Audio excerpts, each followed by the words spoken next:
ವಿದ್ಯಾರ್ಥಿ ಸ್ನೇಹಿತರೆ, ಕನ್ನಡ ಸಾಹಿತ್ಯ ವಿಮರ್ಶೆ ಪ್ರವೇಶ ಎನ್ನುವಂತಹ ಅಧ್ಯಾಯ 1ರಲ್ಲಿ ನಾವು ಈಗಾಗಲೇ ಕನ್ನಡ ಸಾಹಿತ್ಯ ವಿಮರ್ಶೆಯ ಪ್ರವೇಶದ ಒಂದು ಸಂಕ್ಷಿಪ್ತ ನೋಟವನ್ನು ನೋಡ್ತಾ ಇದ್ವಿ. ಅದರ ಮುಂದುವರಿದ ಭಾಗವನ್ನು ನಾವು ಈ ಸೆಷನ್ನಲ್ಲಿ ನೋಡ್ತಾ ಇದ್ದೇವೆ. ನೋಡಿ, ಕನ್ನಡದಲ್ಲಿ ನವ್ಯ ವಿಮರ್ಶೆ ಎನ್ನುವಂಥದ್ದು ಕಾಣಿಸ್ಕೊಳ್ಳುತ್ತೆ. ಈ ನವ್ಯ ವಿಮರ್ಶೆಯ ಪ್ರಾರಂಭವನ್ನು ನಾವು ಎಂ ಗೋಪಾಲಕೃಷ್ಣ ಅಡಿಗರು ನಡೆದು ಬಂದ ದಾರಿ ಎನ್ನುವಂತಹ ಒಂದು ಸಂಗ್ರಹಕ್ಕೆ ಮುನ್ನುಡಿಯನ್ನು ಬರೀತಾರಲ್ಲ, ಆ ಮುನ್ನುಡಿಯಿಂದ ಗುರುತಿಸ್ತೇವೆ. ಈ ನವ್ಯ ವಿಮರ್ಶೆ ಪಾಶ್ಚಿಮಾತ್ಯ ವಿಮರ್ಶೆಯ ಪ್ರಭಾವದಿಂದನೇ ಕನ್ನಡದಲ್ಲಿ ಈ ಬಗೆಯ ಪ್ರಕಾರದ ವಿಮರ್ಶೆ ಕಾಣಿಸ್ಕೊಳ್ಳುತ್ತೆ ಮತ್ತು ಇದ್ರ ಮೇಲೆ ಪಾಶ್ಚಿಮಾತ್ಯ ಸಾಹಿತ್ಯ ವಿಮರ್ಶೆಯ ಪ್ರಭಾವ ಹೆಚ್ಚಾಗಿ ಆಗಿದೆ. ಅನೇಕ ಪಾಶ್ಚಿಮಾತ್ಯ ಆಂಗ್ಲ ಭಾಷೆಯ ವಿಮರ್ಶಕರ ವಿಮರ್ಶೆಯ ತತ್ವಗಳೇನಿದ್ದಾವೆ ಅವು ನವ್ಯ ಸಾಹಿತ್ಯ ವಿಮರ್ಶಕರ ವಿಮರ್ಶೆಗಳಲ್ಲಿ ನಾವು ಕಾಣ್ಬೋದು. ಅಸಂಗತತೆ, ಅಸ್ತಿತ್ವವಾದ, ಪ್ರಾಯೋಗಿಕ ವಿಮರ್ಶೆ ಇಂಥವನ್ನೆಲ್ಲ ನಾವು ಈ ನವ್ಯ ವಿಮರ್ಶೆಯ ಕಾಲಘಟ್ಟದಲ್ಲಿ ನಾವು ಕಾಣ್ತಾ ಹೋಗ್ತೇವೆ. ಈ ನವ್ಯ ವಿಮರ್ಶೆ ಬೆಳೆಯೋದಿಕ್ಕೆ ಕೆಲವು ಪತ್ರಿಕೆಗಳು ಕೂಡ ಕಾರಣ ಆಗಿದ್ದಾವೆ. ಅದರಲ್ಲಿ ಸಾಕ್ಷಿ, ಸಂಕ್ರಮಣ ಎನ್ನುವಂಥ ಪತ್ರಿಕೆಗಳನ್ನು ನಾವು ನೆನಪಿಸಿಕೊಳ್ಬಹುದು. ಇನ್ನು ಈ ಕಾಲಘಟ್ಟದಲ್ಲಿ ನವ್ಯ ವಿಮರ್ಶೆಯಲ್ಲಿ ಅನೇಕ ಕೃತಿಗಳು ರಚನೆ ಆಗ್ತವೆ. ಕೆಲವರು ಲೇಖಕರೂ ಹೌದು, ಸಾಹಿತ್ಯ ಕೃತಿಗಳನ್ನು ರಚನೆ ಮಾಡ್ತಾರೆ, ಜೊತೆಗೆ ವಿಮರ್ಶೆಯ ಕೃತಿಗಳನ್ನು ಕೂಡ ರಚನೆ ಮಾಡ್ತಾರೆ. ಅವರು ವಿಮರ್ಶಕರು ಹೌದು, ಕಾದಂಬರಿಕಾರರು ಆಗಿರ್ತಾರೆ, ನಾಟಕಕಾರರು ಆಗಿರ್ತಾರೆ, ಕಥೆಗಾರರು ಆಗಿರ್ತಾರೆ, ಕವಿಗಳು ಆಗಿರ್ತಾರೆ. ನೋಡಿ, ಕನ್ನಡದಲ್ಲಿ ಯಾವುದೇ ಭಾಷೆಯ ಸಾಹಿತ್ಯದಲ್ಲಿ ಇದು ಬಹಳ ವಿಶೇಷವಾಗಿ ಗಮನಿಸಬೇಕಾದಂಥ ವಿಚಾರ. ಸಾಹಿತ್ಯವನ್ನು ಸೃಷ್ಟಿ ಮಾಡುವವನೇ ಸಾಹಿತ್ಯ ವಿಮರ್ಶೆಯನ್ನು ಮಾಡುವಂಥದ್ದು. ಅಂಥವ್ರು ನಮ್ಮ ಸಾಹಿತ್ಯ ಲೋಕದಲ್ಲಿ ಬಹಳಷ್ಟು ಕಾಣಿಸ್ಕೊಳ್ತಾರೆ ಸಾಹಿತಿಗಳು. ಅಂಥವರಲ್ಲಿ ಯು.ಆರ್. ಅನಂತಮೂರ್ತಿಯವರು ಕೂಡ ಒಬ್ಬರು. ಈ ಯು.ಆರ್. ಅನಂತಮೂರ್ತಿಯವರ ಪ್ರಜ್ಞೆ ಮತ್ತು ಪರಿಸರ ಇದು ಓದಲೇಬೇಕಾದಂಥ ಒಂದು ಅತ್ಯುತ್ತಮವಾದಂತಹ ವಿಮರ್ಶೆಯ ಕೃತಿ. ಹಾಗೆಯೇ ಎಂ.ಜಿ. ಕೃಷ್ಣಮೂರ್ತಿಯವರು ಅವರ ಆಧುನಿಕ ಭಾರತೀಯ ಸಾಹಿತ್ಯ, ಹಾಗೆ ಜಿ.ಎಚ್. ನಾಯಕರ ಸಮಕಾಲೀನ ಇದನ್ನು ಕೂಡ ಓದಲೇಬೇಕಾದಂಥ ಒಂದು ವಿಮರ್ಶಾ ಕೃತಿ. ಎಚ್.ಎಂ. ಚೆನ್ನಯ್ಯ ಅವರ ಜಿಜ್ಞಾಸೆ, ಎನ್.ಎಸ್. ಲಕ್ಷ್ಮೀನಾರಾಯಣ ಭಟ್ರ ಹೊರಳುದಾರಿಯಲ್ಲಿ ಕಾವ್ಯ, ಜಿ.ಎನ್. ರಂಗನಾಥರಾವ್ ಅವರ ಹೊಸ ತಿರುವು, ಗಿರಡ್ಡಿ ಗೋವಿಂದರಾಜ್ ಅವರ ಸಣ್ಣ ಕಥೆಯ ಹೊಸ ಒಲವುಗಳು ಇವೆಲ್ಲ ನವ್ಯ ವಿಮರ್ಶೆಯಲ್ಲಿ ನಾವು ಗಮನಿಸಲೇಬೇಕಾದಂತಹ ಕೃತಿಗಳಾಗಿದ್ದಾವೆ. ನವ್ಯ ವಿಮರ್ಶೆಯ ತತ್ವಗಳೆಲ್ಲ ಅಡಕಗೊಂಡಿರ್ತಕ್ಕಂತಹ ವಿಮರ್ಶೆಯ ಕೃತಿಗಳು ಇವಾಗಿವೆ ಎನ್ನುವಂಥದ್ದು. ಇನ್ನು ವಿಮರ್ಶಕರಾಗಿ ಪ್ರಖ್ಯಾತರಾಗಿರುವಂತಹ ಸಿ.ಪಿ. ಕೃಷ್ಣಕುಮಾರ್ ಅವರು ಅನೇಕ ವಿಮರ್ಶಾ ಕೃತಿಗಳನ್ನು ಪ್ರಕಟಿಸಿದ್ದಾರೆ. ಅವುಗಳಲ್ಲಿ ಬಹಳ ಪ್ರಮುಖವಾದವು ಕನ್ನಡ ಚತುರ್ಮುಖ, ಪರಿಭಾವನೆ, ಆಲೋಚನೆ. ಇವರ ಈ ಕೃತಿಗಳಲ್ಲಿ ಉತ್ತಮವಾದಂತಹ ರೀತಿಯಲ್ಲಿ ವರ್ಣನಾತ್ಮಕ ವಿಮರ್ಶೆಯನ್ನು ಕನ್ನಡ ಸಾಹಿತ್ಯ ವಿಮರ್ಶೆಯ ಲೋಕಕ್ಕೆ ಅವರು ನೀಡಿದ್ದಾರೆ. ಬಹಳಷ್ಟು ವರ್ಣನಾತ್ಮಕ ವಿಮರ್ಶೆಯ ಕೃತಿಗಳು ಬಂದಿವೆ, ಬೇರೆ ಬೇರೆ ವಿಮರ್ಶಕರಿಂದ ಬಂದಿವೆ. ಅದರಲ್ಲಿ ಸಿ.ಪಿ. ಕೃಷ್ಣಕುಮಾರ್ ಅವರ ಈ ಕೃತಿಗಳು ಕೂಡ ಮಹತ್ವದವಾಗಿವೆ. ಸಾಹಿತ್ಯ ಕೃತಿಯನ್ನ ಕೇವಲ ಸಾಹಿತ್ಯ ಕೃತಿಯನ್ನಾಗಿ ನೋಡದೆ ಸಂಸ್ಕೃತಿಯ ಹಿನ್ನೆಲೆಯಲ್ಲಿ ಆ ಕೃತಿಯನ್ನ ನೋಡಬೇಕು. ಯಾಕಂದ್ರೆ ದಲಿತರ ಮೇಲೆ ಆಕ್ರಮಣ ಆಗಿರುವಂಥದ್ದು, ಶೋಷಣೆ ಆಗಿರುವಂಥದ್ದು, ಇಂಥವುಗಳನ್ನು ತಪ್ಪಿಸಿ ಸಮಾನತೆಯನ್ನ ಹಾಗೂ ಸ್ವಾಭಿಮಾನವನ್ನು ಉಂಟು ಮಾಡುವುದಕ್ಕಾಗಿಯೇ ನಮಗೆಲ್ಲ ಗೊತ್ತಿರೋ ಹಾಗೆ ಈ ಬಂಡಾಯ ಚಳವಳಿ 1979ರ ಕಾಲಘಟ್ಟದಲ್ಲಿ ಹುಟ್ಟುಕೊಳ್ಳುತ್ತೆ. ದಲಿತ ಸಾಹಿತ್ಯ ಮತ್ತು ಬಂಡಾಯ ಸಾಹಿತ್ಯ ಎರಡೂ ಒಟ್ಟೊಟ್ಟಿಗೆ ಬೆಳೀತವೆ. ದಲಿತ ಸಾಹಿತ್ಯವನ್ನು ರಚನೆ ಮಾಡಿದವರು ಬಂಡಾಯ ಚಳವಳಿಯಲ್ಲೂ ಕೂಡ ಪಾಲ್ಗೊಳ್ತಾರೆ. ಆ ಬಂಡಾಯದ ಪ್ರತಿಭಟನೆಯ ಸಾಹಿತ್ಯವನ್ನು ಕೂಡ ಅವರು ರಚನೆ ಮಾಡ್ತಾರೆ. ಈ ದಲಿತ ಬಂಡಾಯ ಸಾಹಿತ್ಯ ಏನು ರಚನೆಯಾಗತ್ತೆ, ಆ ದಲಿತ ಬಂಡಾಯ ಚಳುವಳಿಯ ಪ್ರತ್ಯುತ್ಪನ್ನವಾಗಿ ದಲಿತ ಬಂಡಾಯ ಸಾಹಿತ್ಯ ರಚನೆಗೊಳ್ತಾ ಬರುತ್ತೆ. ಈ ದಲಿತ ಬಂಡಾಯ ಸಾಹಿತ್ಯದಲ್ಲಿ ಅಸಮಾನತೆಯ ನಿವಾರಣೆಗಾಗಿ ತಮ್ಮ ಮೌಲ್ಯಮಾಪನವನ್ನು ಮಾಡುವಂಥ ಪರಿಪಾಠ ಆಗ ಬೆಳೀತದೆ. ಅದಕ್ಕೆ ಸಂಬಂಧಪಟ್ಟ ಹಾಗೆ ವಿಮರ್ಶೆಯ ಮಾದರಿಗಳು, ಭಿನ್ನವಾದ ವಿಮರ್ಶೆಯ ಕ್ರಮಗಳು ರೂಢಿಗೆ ಬರ್ತವೆ. ಅಂದರೆ ಸಾಹಿತ್ಯ ಹೇಗೆ ಬದಲಾಗ್ತಾ ಬರುತ್ತೆ, ಸಾಹಿತ್ಯದ ಧ್ಯೇಯಗಳು, ಸಾಹಿತ್ಯದ ಆಶಯಗಳು, ಸಾಹಿತ್ಯ ಪ್ರಕಟವಾಗುವಂತಹ ರೀತಿ, ಸಾಹಿತ್ಯದಲ್ಲಿ ಅಳವಟ್ಟಿರುವಂತಹ ವಿಚಾರಗಳು, ವಿಷಯಗಳು, ಇವುಗಳನ್ನು ಆಧರಿಸಿಯೇ ವಿಮರ್ಶೆಯ ಮಾದರಿಗಳು ಮತ್ತು ವಿಮರ್ಶೆಯ ಕ್ರಮಗಳು ಕೂಡ ಬದಲಾಗ್ತಾ ಹೋಗ್ತವೆ.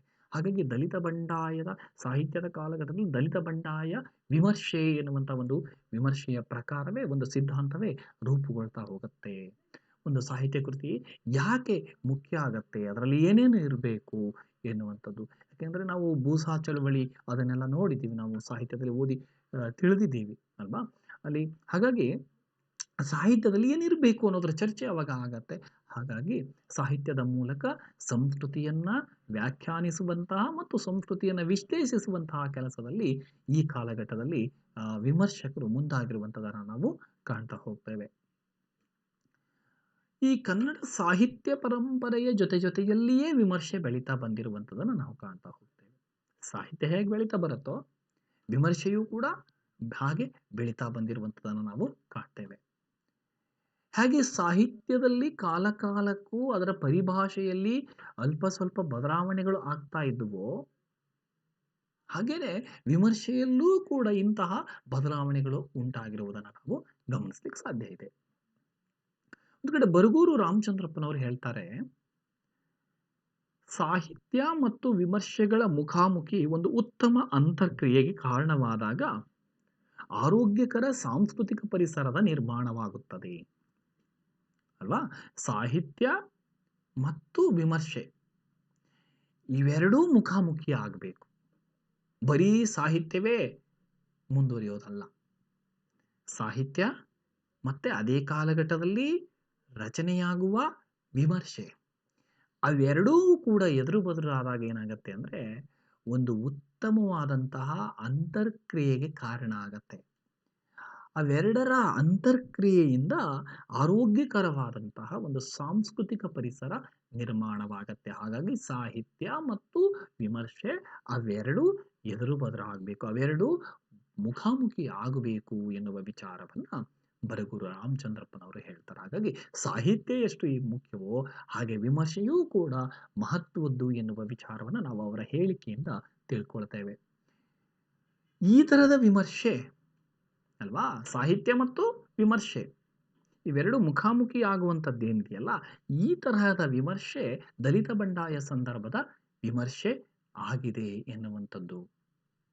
ಇನ್ನು ಈ ದಲಿತ ಬಂಡಾಯ ವಿಮರ್ಶೆಯ ಮೇಲೆ ಅನೇಕ ಸಿದ್ಧಾಂತಗಳು ಪ್ರಭಾವವನ್ನು ಬೀರಿದ್ದಾವೆ.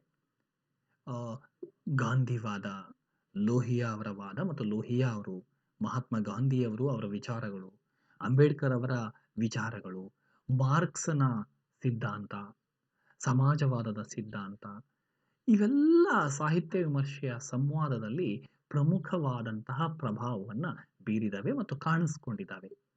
ವಿಮರ್ಶೆಯಲ್ಲಿ ಇವೆಲ್ಲವನ್ನು ನಾವು ಕಾಣ್ತಾ ಹೋಗ್ತೇವೆ. ಈ ಸಂದರ್ಭದಲ್ಲಿ ಅಂದರೆ ದಲಿತ ಬಂಡಾಯ ಸಾಹಿತ್ಯ ವಿಮರ್ಶೆಯ ಸಂದರ್ಭದಲ್ಲಿ ಕನ್ನಡ ವಿಮರ್ಶೆ ಸಾಹಿತ್ಯವನ್ನ ಒಂದು ರಾಜಕೀಯ ಸಿದ್ಧಾಂತ, ವರ್ಗ ಸಂಘರ್ಷಗಳ ಹಿನ್ನೆಲೆಯಲ್ಲಿ ಮೌಲ್ಯಮಾಪನವನ್ನ ಮಾಡತೊಡಗಿದ್ರು. ಕನ್ನಡ ಸಾಹಿತ್ಯವನ್ನ ವರ್ಗ ಸಂಘರ್ಷಗಳ ಹಿನ್ನೆಲೆಯಲ್ಲಿ, ರಾಜಕೀಯದ ಹಿನ್ನೆಲೆಯಲ್ಲಿ, ಇಂತಹ ಸಿದ್ಧಾಂತಗಳ ಹಿನ್ನೆಲೆಯಲ್ಲಿ ಮೌಲ್ಯಮಾಪನವನ್ನು ಮಾಡಲಿಕ್ಕೆ ಶುರು ಮಾಡಿದರು. ಹಾಗಾಗಿ ಒಂದು ಜನಪರವಾದಂಥ ಧ್ವನಿ ಪರಿಶೀಲನೆಗೆ ಬಳಸುವ ಸಾಮಾಜಿಕ ಮಾನದಂಡ, ಎಡಪಂಥೀಯ ಸೈದ್ಧಾಂತಿಕತೆ, ನಿರ್ದಿಷ್ಟವಾದಂತಹ ಪರಿಭಾಷೆ ಇವೆಲ್ಲವೂ ದಲಿತ ಬಂಡಾಯ ಸಾಹಿತ್ಯ ವಿಮರ್ಶೆಯ ಅಂತಃಸತ್ವಗಳಾದವು. ದಲಿತ ಬಂಡಾಯ ವಿಮರ್ಶೆಯಲ್ಲಿ ಇವೆಲ್ಲವೂ ಒಳಗೊಳ್ತಾ ಹೋದವು ಎನ್ನುವಂಥದ್ದು. ಹಾಗೆಯೇ ನಾವು ಆ, ಸ್ತ್ರೀವಾದಿ ವಿಮರ್ಶೆಯನ್ನು ಕೂಡ ಕಾಣ್ತೇವೆ ಕನ್ನಡ ಸಾಹಿತ್ಯ ವಿಮರ್ಶೆಯಲ್ಲಿ. ಈ ಸ್ತ್ರೀವಾದಿ ವಿಮರ್ಶೆಯಲ್ಲಿ ಏನು ಲಿಂಗ ತಾರತಮ್ಯ ಇದೆ. ಈ ಲಿಂಗ ತಾರತಮ್ಯಕ್ಕೆ ಸಂಬಂಧಪಟ್ಟ ಹಾಗೆ ಪುರುಷ ಪ್ರಧಾನ ವ್ಯವಸ್ಥೆಯ ಬಗ್ಗೆ, ಹೆಣ್ಣಿನ ಮೇಲೆ ಆಗುತ್ತಿರುವ ಶೋಷಣೆಗಳ ಬಗ್ಗೆ ಅನೇಕ ಸಾಹಿತ್ಯ ಕೃತಿಗಳು ರಚನೆ ಆಗ್ತಾ ಬಂದವು. ಒಂದು ಬಗೆಯ ಪ್ರತಿಭಟನಾತ್ಮಕವಾದಂತಹ, ಜೊತೆಗೆ ಸ್ತ್ರೀಯರನ್ನು ಜಾಗೃತಗೊಳಿಸುವಂತಹ, ಪುರುಷರಿಗೆ ಸ್ತ್ರೀ ಪುರುಷರ ಸಮಾನಳು ಎನ್ನುವುದನ್ನು ಅರ್ಥ ಮಾಡಿಸುವಂತಹ ಅನೇಕ ಕೃತಿಗಳು, ಸಾಹಿತ್ಯ ಕೃತಿಗಳು ರಚನೆ ಆಗ್ತಾ ಬಂದವು. ಅಂತಹ ಕೃತಿಗಳನ್ನು ಸ್ತ್ರೀವಾದದ ಹಿನ್ನೆಲೆಯಲ್ಲಿ ವಿಮರ್ಶೆ ಮಾಡಲಿಕ್ಕೆ ತೊಡಗಿದರು. ವಿಜಯ ದಬ್ಬೆಯವರು, ನೇಮಿಚಂದ್ರ, ವಿಜಯಶ್ರೀ, ಪ್ರತಿಭಾನಂದಕುಮಾರ, ಎನ್ ಗಾಯತ್ರಿಯವರು, ತೇಜಸ್ವಿನಿ ನಿರಂಜನ, ಸೀಮಂತಿನಿ ನಿರಂಜನ, ಆಮೇಲೆ ಸುಮಿತ್ರಾಬಾಯಿ, ಬಿ ಎಂ ರೋಹಿಣಿಯವರು ಮೊದಲಾದಂಥವರು ಈ ಸ್ತ್ರೀವಾದಿ ವಿಮರ್ಶೆಯ ಕ್ಷೇತ್ರದಲ್ಲಿ ಕನ್ನಡ ಸಾಹಿತ್ಯದಲ್ಲಿ ಕೆಲಸವನ್ನು ಮಾಡ್ತಾರೆ, ಕೃತಿಗಳನ್ನು ರಚನೆ ಮಾಡ್ತಾರೆ. ಸ್ತ್ರೀವಾದಿ ಸಾಹಿತ್ಯ ವಿಮರ್ಶೆ ಎನ್ನುವಂಥದ್ದು 1994ರಲ್ಲಿ ಪ್ರಕಟ ಆಗುತ್ತೆ. ಹಾಗೆಯೇ ಸ್ತ್ರೀವಾದಿ ಪ್ರವೇಶಿಕೆ ಎನ್ನುವಂಥದ್ದು ಕೃತಿ 1995ರಲ್ಲಿ ಪ್ರಕಟ ಆಗುತ್ತೆ. 1993ರಲ್ಲಿ ಕನ್ನಡ ಸಾಹಿತ್ಯದಲ್ಲಿ ಸ್ತ್ರೀವಾದಿ ಚಿಂತನೆ ಎನ್ನುವಂಥ ಕೃತಿ ಬರುತ್ತೆ. ಇದನ್ನು ಸಂಪಾದನೆ ಮಾಡುವಂಥವರು ಬರಗೂರು ರಾಮಚಂದ್ರಪ್ಪನವರು. ಹಾಗೆ 1992ರಲ್ಲಿ ಕೇಶವ್ ಶರ್ಮಾ ಅವರ ಕ್ರಿಯೆ ಪ್ರತಿಕ್ರಿಯೆ ಎನ್ನುವಂಥ ಕೃತಿ, ಡಿ ಆರ್ ನಾಗರಾಜ್ ಅವರ ಸಾಹಿತ್ಯ ಕಥನ, ರಹಮತ್ ತರೀಕೆರೆ ಅವರ ಮರದೊಳಗಣ ಕಿಚ್ಚು, ಹಾಗೆಯೇ ವಿಜಯ ದಬ್ಬೆ ಅವರ ಮಹಿಳೆ ಸಾಹಿತ್ಯ ಸಮಾಜ, ಈ ಕೃತಿ 1989ರಲ್ಲಿ ಪ್ರಕಟ ಆಗುತ್ತೆ. ಗಾಯತ್ರಿ ನಾವಡಾ ಅವರ ಕರಾವಳಿ ಜನಪದ ಸಾಹಿತ್ಯದಲ್ಲಿ ಸ್ತ್ರೀವಾದಿ ನೆಲೆಗಳು, ಧರಣಿದೇವಿ ಅವರ ಭಾರತೀಯತೆ ಮತ್ತು ಸ್ತ್ರೀವಾದ, ಇವೆಲ್ಲವೂ ಕೂಡ ಸ್ತ್ರೀವಾದಿ ವಿಮರ್ಶೆ ಹಿನ್ನೆಲೆಯಲ್ಲಿ ರಚನೆಯಾಗಿರ್ತಕ್ಕಂತಹ ಕನ್ನಡ ಸಾಹಿತ್ಯದ ವಿಮರ್ಶಾ ಕೃತಿಗಳಾಗಿದ್ದಾವೆ ಎನ್ನುವಂಥದ್ದು. ಇವುಗಳಲ್ಲೆಲ್ಲ ಸ್ತ್ರೀವಾದಿ ಚಿಂತನೆಯ ದೃಷ್ಟಿ ಇರುವಂಥದ್ದನ್ನು ನಾವು ಗಮನಿಸಬಹುದು. 1970ರ ನಂತರ, ಆ 70ರ ದಶಕದಿಂದ ಈಚೆಗೆ ಕನ್ನಡ ವಿಮರ್ಶೆಯನ್ನು ಗಮನಿಸ್ತಾ ಹೋದರೆ ಕನ್ನಡ ಸಾಹಿತ್ಯ ವಿಮರ್ಶೆ ಹಿಂದೆಂದಿಗಿಂತ ಸಾಕಷ್ಟು ಬೆಳವಣಿಗೆಯನ್ನು ಹೊಂದಿರುವಂಥದ್ದನ್ನು ನಾವು ಕಾಣ್ತೇವೆ. ಈ ಕಾಲಘಟ್ಟದಲ್ಲಿ ತದನಂತರದಲ್ಲಿ ಕೃತಿ ಕೇಂದ್ರಿತ ವಿಮರ್ಶೆ, ಸಮಾಜ ಕೇಂದ್ರಿತ ವಿಮರ್ಶೆ, ಕರ್ತೃ ಕೇಂದ್ರಿತ ವಿಮರ್ಶೆ, ವಾಚಕ ಅಥವಾ ಓದುಗ ಕೇಂದ್ರಿತ ವಿಮರ್ಶೆ, ಇಂಥ ಅನೇಕ ಪಾಶ್ಚಾತ್ಯ ಮಾರ್ಗಗಳ ಪ್ರಭಾವಗಳಿಗೆ ಆಂತರ್ಯದಲ್ಲಿ ಸಂಘರ್ಷವನ್ನು ಒಡ್ಡುತ್ತಾನೆ ಇತ್ತೀಚಿನ ವಿಮರ್ಶೆ ಬೆಳೀತಾ ಬಂತು. ನಾ ಹೇಳಿದ್ನಲ್ಲ, ಆ ಬಗೆಯ ವಿಮರ್ಶೆಗಳು ಕೂಡ ಬಂದವು.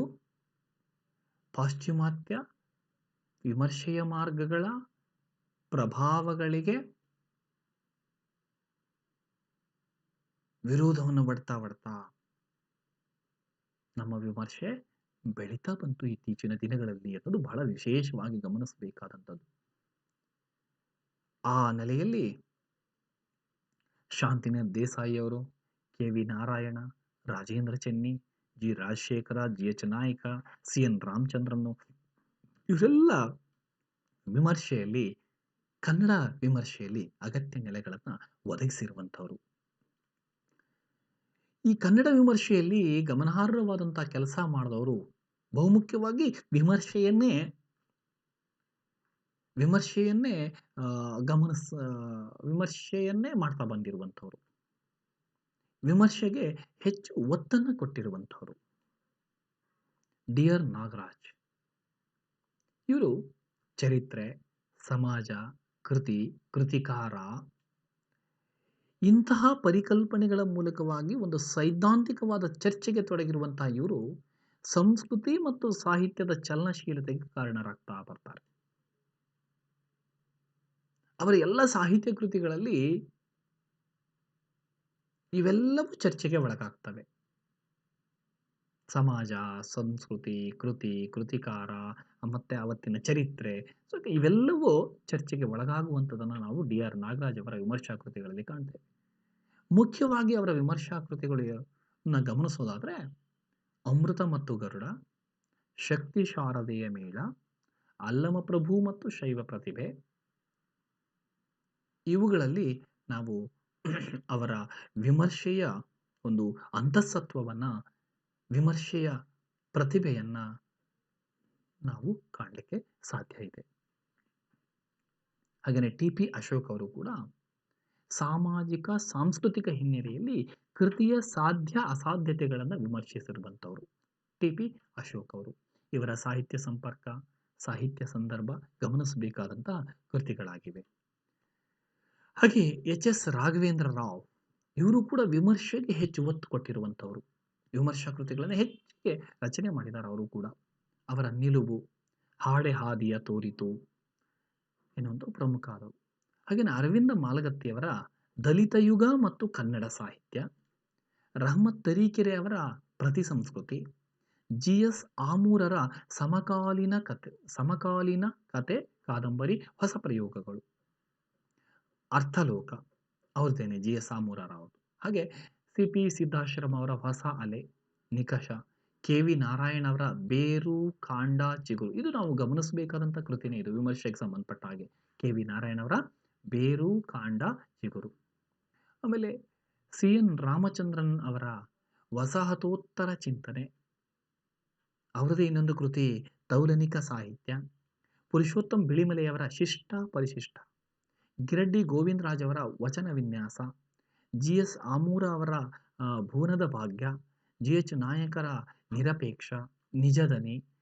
ಇವೆಲ್ಲ ಕೃತಿಗಳು ಕನ್ನಡ ಸಾಹಿತ್ಯ ವಿಮರ್ಶೆ ತುಂಬ ಶಕ್ತಿಶಾಲಿಯಾಗಿ ಬಹುಮುಖಿಯಾಗಿ ಕಾಣಿಸ್ಕೊಳ್ಳೋದಕ್ಕೆ ಮತ್ತು ಕನ್ನಡ ಸಾಹಿತ್ಯ ವಿಮರ್ಶೆ ಹೀಗೆ ಬಗೆ ಬಗೆಯಾಗಿ ರೂಪುಗೊಂಡಿದೆ ಅನ್ನೋದನ್ನು ಸಾಬೀತುಪಡಿಸುವಂತಹ ಕೃತಿಗಳು ಇವರೆಲ್ಲರ ಕೃತಿಗಳಾಗಿದ್ದಾವೆ. ಇವರೆಲ್ಲರೂ ಕೂಡ ವಿಮರ್ಶಾ ಕ್ಷೇತ್ರಕ್ಕೆ ಹೆಚ್ಚು ಒತ್ತನ್ನು ನೀಡಿ ಅಷ್ಟೇ ಮೌಲಿಕವಾದಂತಹ ವಿಮರ್ಶೆಯ ಕೃತಿಗಳನ್ನು ರಚನೆ ಮಾಡಿರುವಂಥವರು. ಹೀಗೆ ಆಧುನಿಕ ಕನ್ನಡ ಸಾಹಿತ್ಯದ ಎಲ್ಲ ಮಾದರಿಗಳು ಹೇಗೆ ಅವರ ಸೃಜನಶೀಲತೆಯಲ್ಲಿ ಗೋಚರವಾಯಿತೋ ಹಾಗೇನೆ ಆಯಾ ಕಾಲಘಟ್ಟದಲ್ಲಿ ಬಳಕೆ ಬಂದಂತಹ ವಿಮರ್ಶನ ಪದ್ಧತಿಗಳೂ ಕೂಡ ಹೆಚ್ಚು ಕಡಿಮೆ ಬಳಕೆಯಲ್ಲಿ, ಅಂದರೆ ಬೇರೆ ಬೇರೆ ಕನ್ನಡ ಸಾಹಿತ್ಯದ ಬೇರೆ ಬೇರೆ ಕಾಲಘಟ್ಟಗಳಲ್ಲಿ ಹೇಗೆ ಬೇರೆ ಬೇರೆ ಮಾದರಿಗಳು ಕಾಣಿಸಿಕೊಳ್ತಾ ಹೋಗ್ತಾವೋ, ನವೋದಯದ ಕಾಲಘಟ್ಟ, ಪ್ರಗತಿಶೀಲ ಕಾಲಘಟ್ಟ, ನವ್ಯದ ಕಾಲಘಟ್ಟ, ದಲಿತ ಬಂಡಾಯದ ಕಾಲಘಟ್ಟ, ಓಕೆ, ಹೀಗೆ ಬೇರೆ ಬೇರೆ ಕಾಲಘಟ್ಟಗಳಲ್ಲಿ ಹೇಗೆ ಸಾಹಿತ್ಯದಲ್ಲಿ ಸೃಜನಶೀಲತೆಯಲ್ಲಿ ಬದಲಾವಣೆಗಳು ಆಗ್ತಾ ಬಂದವೋ, ಭಿನ್ನತೆಗಳು ಕಾಣಿಸಿಕೊಳ್ತಾ ಬಂದವೋ, ಹಾಗೆ ವಿಮರ್ಶೆಯ ಪದ್ಧತಿಗಳು ಕೂಡ ಬಗೆ ಬಗೆಯಲ್ಲಿ ಕಾಣಿಸಿಕೊಂಡಿರುವಂಥದ್ದನ್ನು ನಾವು ಕಾಣ್ತೇವೆ. ಭಿನ್ನ ಭಿನ್ನವಾದಂಥ ವಿಮರ್ಶಾ ಮಾದರಿಗಳನ್ನು ನಮ್ಮ ವಿಮರ್ಶಕರು ಬಳಸ್ತಾ ಬಂದರು. ಅದರಲ್ಲಿ ತಾತ್ವಿಕ ವಿಮರ್ಶೆ, ರಸ ವಿಮರ್ಶೆ, ಅನ್ವಯಿಕ ವಿಮರ್ಶೆ, ವಿವರಣಾತ್ಮಕ ವಿಮರ್ಶೆ, ವಸ್ತುನಿಷ್ಠ ವಿಮರ್ಶೆ, ವರ್ಣನಾತ್ಮಕ ವಿಮರ್ಶೆ, ತುಲನಾತ್ಮಕ ವಿಮರ್ಶೆ, ಸಾಮಾಜಿಕ ವಿಮರ್ಶೆ, ಮಾರ್ಕ್ಸ್ವಾದಿ ವಿಮರ್ಶೆ, ಸ್ತ್ರೀವಾದಿ ವಿಮರ್ಶೆ, ಪ್ರಾಯೋಗಿಕ ವಿಮರ್ಶೆ, ಮನಃಶಾಸ್ತ್ರೀಯ ವಿಮರ್ಶೆ, ಇವೆಲ್ಲವೂ ಕೂಡ ಕನ್ನಡ ಸಾಹಿತ್ಯ ವಿಮರ್ಶೆಯ ಸಂದರ್ಭದಲ್ಲಿ ಬಳಕೆ ಆಗ್ತಾ ಬಂದಿರುವಂತಹ ಮಾದರಿಗಳು. ಹಾಗೇನೆ ನಮ್ಮ ಕನ್ನಡ ಸಾಹಿತ್ಯ ವಿಮರ್ಶೆಯಲ್ಲಿ ಸಾಹಿತ್ಯ ಕೃತಿಗಳನ್ನು ವಿಮರ್ಶೆ ಮಾಡ್ತಾನೆ ಕಾವ್ಯ ಮೀಮಾಂಸೆಯ ಮೂಲ ತತ್ವಗಳ ಬಗ್ಗೆಯೂ ಕೂಡ ಚರ್ಚೆ ಮಾಡ್ತಾ ಬಂದಿದ್ದಾರೆ. ಕನ್ನಡ ಸಾಹಿತ್ಯದ ಕನ್ನಡ ಕಾವ್ಯ ಮೀಮಾಂಸೆಯ ಅಥವಾ ಭಾರತೀಯ ಕಾವ್ಯ ಮೀಮಾಂಸೆಯ ತತ್ವಗಳು ಕೂಡ ಕಾವ್ಯಗಳಲ್ಲಿ ಹೇಗೆ ಕಾಣಿಸ್ಕೊಳ್ತಾ ಬಂದಿವೆ ಅನ್ನೋದನ್ನು ಕೂಡ ಅವರು ಹೇಳಿರುವಂಥದ್ದನ್ನು ನಾವು ಕಾಣ್ತೇವೆ. ಇಂತಹ ಸಂದರ್ಭದಲ್ಲಿ, ಸಮಾಜದಲ್ಲಿ ಬದಲಾವಣೆ ಆಗ್ತಾ ಇರುವಂತಹ ಸಂದರ್ಭದಲ್ಲಿ ಬರಹಗಾರ ಅನೇಕ ಸಮಸ್ಯೆಗಳನ್ನು ಎದುರಿಸಬೇಕಾಗ್ತದೆ. ಹಾಗಾಗಿ ಅವನು ಅಭಿವ್ಯಕ್ತಿಯ ವಿಧಾನಗಳಲ್ಲಿ ಬದಲಾವಣೆಯನ್ನು ಮಾಡ್ಕೊಳ್ತಾ ಬರಬೇಕಾಗತ್ತೆ. ನೋಡಿ, ನವೋದಯದ ಸಾಹಿತ್ಯದ, ಪ್ರಗತಿಶೀಲ ಸಾಹಿತ್ಯ, ನವ್ಯ, ದಲಿತ ಬಂಡಾಯ, ಇವುಗಳಲ್ಲಿ ಆ ಅಭಿವ್ಯಕ್ತಿಯ ವಿಧಾನ ಹೇಗೆ ಬದಲಾವಣೆ ಆಗ್ತಾ ಬಂತು. ನವ್ಯದ ಅಭಿವ್ಯಕ್ತಿ ಮಾರ್ಗಗಳು, ದಲಿತ ಬಂಡಾಯದ ಅಭಿವ್ಯಕ್ತಿಯ ಮಾರ್ಗಗಳು ನವೋದಯದ ಅಭಿವ್ಯಕ್ತಿ ಮಾರ್ಗಗಳಿಗಿಂತ ಭಿನ್ನವಾದವು. ಮತ್ತೆ ಸಾಹಿತ್ಯದ ಪ್ರಕಾರಗಳಲ್ಲೂ ಕೂಡ ಬದಲಾವಣೆ ಆಗ್ತಾ ಬಂತು. ನಮಗೆ ನವ್ಯದಲ್ಲಿ ಕವಿತೆಗಳು ಕಾಣಿಸ್ಕೊಳ್ತಾವೆ, ಕಾದಂಬರಿಗಳು ಕಾಣಿಸ್ಕೊಳ್ತಾವೆ, ಮತ್ತೆ ಕಥೆಗಳು ಕೂಡ ಕಾಣಿಸ್ಕೊಳ್ತಾವೆ, ನಾಟಕಗಳು ಕಾಣಿಸ್ಕೊಳ್ತಾವೆ. ಆದರೆ ಅದೇ ರೀತಿ ದಲಿತ ಬಂಡಾಯದಲ್ಲೂ ಕೂಡ ಕಥೆ, ಕಾದಂಬರಿ, ನಾಟಕಗಳು ಹೆಚ್ಚಿನ ಪ್ರಮಾಣದಲ್ಲಿ ಕಾಣಿಸ್ಕೊಳ್ತಾ ಹೋಗ್ತವೆ.